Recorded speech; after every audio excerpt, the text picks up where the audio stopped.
Greetings, this is Jeff Riddle from Christ Reformed Baptist Church in Louisa, Virginia. This is an audio version of a book review that I have written. The book under review is by Jennifer Knust and Tommy Wasserman and is titled To Cast the First Stone, subtitled The Transmission of a Gospel Story. It was published by Princeton University Press in 2019 and was 440 pages in length. This book review that I have written first appeared in the Puritan Reformed Journal, Volume 13, Number 1, in January of 2021, and it can be found on pages 195 to 198. Here is the review. A cover blurb by Bart Ehrman rightly describes this collaborative work by Knust, formerly of Boston University and now at Duke University, and Wasserman, a Swedish Baptist scholar, as massively researched. It attempts on a nearly exhaustive and painstakingly detailed scale to describe and analyze the voluminous facts related to the reception history of one of the best loved but most controversial texts in the New Testament, the account of the woman taken in adultery, or the pericope adulteri, the PA hereafter, in John 7:53 through 8:11. This study, no doubt, will serve as a standard reference work for at least a generation to come for anyone who wishes seriously to understand how this text has been received and transmitted within the larger Christian tradition. The authors begin by noting that the history of the transmission of the PA cannot be traced in a, quote, neat linear sequence of progress and decline, but through fits and starts, accident and chance, end quote, page 12. Since the Enlightenment, most scholars have believed that the PA is non-Johannine, not original to John, but that it remains historical nonetheless. This judgment that the PA is historically valuable and yet canonically suspect stands at the very heart of modern New Testament scholarship, so say Knust and Wasserman, who note at the outset that their intent is not to attempt to recover the original or even the initial text of John, but simply to describe, quote, the available textual objects, each of which tells its own story, end quote, page 46. Operating, however, under the current scholarly assumption that the PA is not original to John, Knust and Wasserman argue that this contested passage entered the Johannine tradition by interpolation at an early stage. Still, they concede, quote, barring the discovery of further evidence, it is impossible to pinpoint the moment or even the century when the pericope adulteri first became Johannine, end quote, page 95. In order to affirm their working assumption that the PA is not original, the authors set out to demonstrate that it is more likely that the passage was originally absent from John and then added by interpolation, rather than present and then omitted.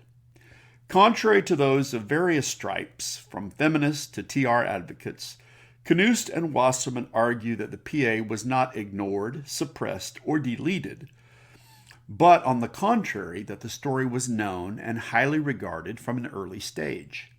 This was especially true since, quote, stories about sinning women were immensely popular, end quote, in early Christianity. See page 137. The PA was cited by few early Christian writers because it was probably missing, say the authors, from most copies of John, and therefore it was less widely known.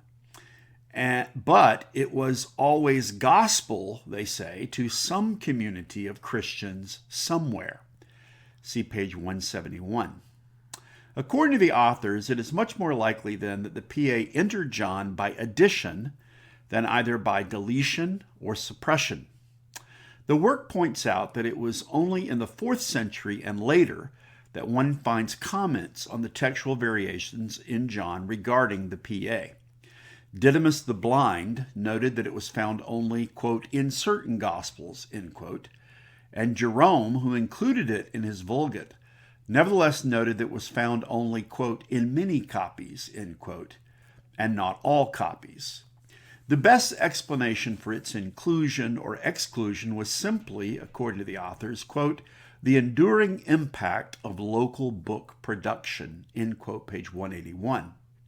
Those copyists who had an exemplar that included the PA copied it, and those with an exemplar in which it was missing omitted it. The widespread evidence of the eventual acceptance of the PA as canonical, especially in the West, lead Knust and Wasserman to conclude that it is, quote, highly likely that the passage was introduced into a Greek copy of John in the Greek-speaking West, then gradually moved east in time to be retained as fully traditional in both contexts until its removal from the supposed original text by 19th century critical scholars, end quote, page 248. While emphasizing their conclusion that the PA's entry into the text of John came from the early Greek-speaking West, and also fully concurring with modern editorial decisions to bracket the PA as not part of the so-called initial text in printed editions of the Greek New Testament, Knust and Wasserman nevertheless contend that it would be inaccurate to suggest that the PA was underappreciated in the Greek tradition or, quote, kept at the margins of Latin Christian piety, end quote, page 252. To this end, they note Eustathios of Thessaloniki's description of the PA as the pearl of the gospel. The PA was, in fact, a valued and, quote, tenacious tradition, so tenacious that it was repeatedly reintroduced into texts and contexts where it was found to be missing, end quote, page 253. Its tenacity in the East is demonstrated by its incorporation into gospel chapter headings, lectionaries, and the Byzantine liturgy, extending into the medieval period when the PA was regularly read in the celebration of so-called prostitute saints, such as Pelagia of Antioch, Mary of Egypt, and others. See page 324. Throughout the book, the authors are especially keen to point out representations of the PA, not only in written form, but also in visual art. From Egyptian ivory pyxides, see pages 205 to 206, to the Carolingian Lothar crystal, see pages 319 to 321, and beyond. In the book's conclusion, the authors brand the PA as, quote, an enduring memory, end quote, in the Christian tradition without drawing any conclusions as to its historicity. On one hand, they agree with modern text criticism that, quote, the story cannot be Johannine in its initial framing, end quote, while on the other hand, rejecting the modern idea that the PA is, quote, peripheral, end quote, noting its, quote, broad, if unexpected, appeal, end quote, in the Christian tradition. See page 343. They conclude that, quote, there is so much more to the story, end quote, of the PA than just posing questions about its authenticity, just as, quote, there is so much more to the Gospels than can be captured in a single book, end quote, page 344. This book does not address textual variants within the PA, offer any internal evidence for or against the PA's authenticity, provide exegetical analysis, or offer any theological or ethical reflections on the meaning of the passage. Those looking for that kind of analysis of the PA will be disappointed. It does serve, however, as an indispensable resource for those interested in the external evidence and the historical textual transmission or reception of the PA. Though the book is a treasure trove of information about the textual transmission of the PA, in the end it seems often only able to offer tentative and uncertain assessments and conclusions.